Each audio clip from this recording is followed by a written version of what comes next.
araw nga po ay ipapasilip ko sa inyo ang ating mga parol. Dahil sa ganda pa lang naman itong parol na ito ay talaga namang mag-i-enjoy kayo. Kaya yung mga motorista natin dyan, dito na kayo dumaan sa Labores Extension, Pandacan, Manila, Barangay 858 ay talaga naman magniningning at mag-iilaw ang inyong buhay. Bali may iba't ibang klase nga ng paggalaw at pag-ilaw ang mga ito. Kaya pag napapansin mo na kahit nasa malayo ka ay talaga namang napakagandang pagmasdan ng mga ito. Kaya nagpapasalamat kami sa ating chairman Cesar Evangelista dahil nagawa niya at natupad niya ang mga bagay na ito. At sa tulong din po ng ating mga barangay official at mga barangay personnel ay nagningning at nag-ilaw ang ating barangay. Kaya ano pang hinihintay mo, halina at bisitahin mo na ang aming barangay para makita mo ang ganda ng ilaw ng aming mga parol. Kaya ngayon pa nga lang, kahit medyo napakalayo pa ng Pasko ay ramdam na natin ang Kapaskuhan dito sa ating barangay. Kaya wag mong kakalimutang magdala ng cellphone kapag dadaan ka dito at i-open mo ang camera para mapicturean mo ang ganda ng mga pailaw dito. Bali mapapansin nyo nga, itong mga nakaraang araw lang ay naibigay namin ang inyong maagang pamaskong handog ay ngayon naman ay maaga din naming ipaparamdam sa inyo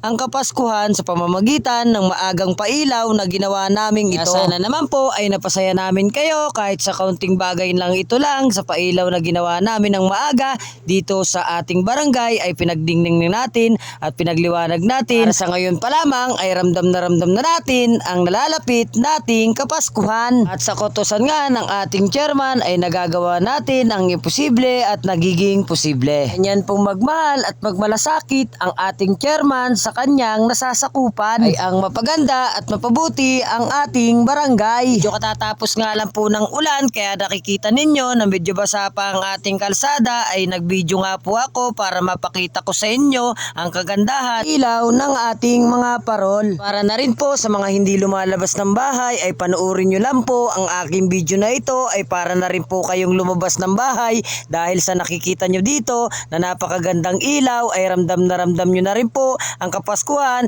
kahit sa panonood ng simpleng bidyong ito, nararamdaman nyo na rin ang Kapaskuhan. Kaya sana naman po ay tapusin nyo ang bidyong ito at mag-iwan naman po kayo ng comment kung nagandahan ba kayo sa nakalagay dito sa ating barangay na pailaw ng ating mga parol. Hindi pa po kayo nakapollow ay pakipollow na rin po para lagi kayong update sa mga kaganapan nangyayari sa ating barangay. Bali dagdag ko nga lang po dito ang ating simpleng bilin na nakikita ninyo sa video at nandyan po yan sa ating barangay hall at pwede po kayo magpa-picture dyan kasama ang inyong mga anak. Kaya hanggang dito na lang po muna ang aking bidyong ito at magpapaalam na po muna ako saglit at medyo parang napapaus-paus na ako at naipakita ko naman na po sa inyo ang ganda ng ilaw ng ating mga parol. Kaya hanggang sa muli po ng mga video, paalam!